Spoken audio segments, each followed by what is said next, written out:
క్రమశిక్షణ, దాతృత్వం, ధార్మిక చింతనల మేలుకలయిక పవిత్ర రంజాన్. ముస్లిం సోదరులు ఏడాది మొత్తం ఎదురు చూసే రంజాన్ మాసం వచ్చేస్తోంది. ముస్లిం సోదరులకు రంజాన్ పెద్ద పండుగ.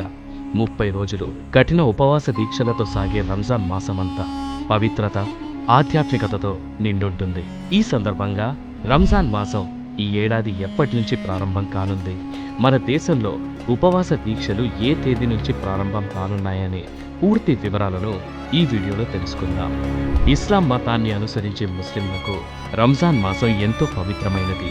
ఈ మాసంలో ప్రపంచవ్యాప్తంగా ముస్లింలందరూ ఉపవాస దీక్షలను ఆచరిస్తారు. ఈ రంజాన్ మాసం నెలవంక దర్శనం తర్వాతే ప్రారంభమవుతుంది.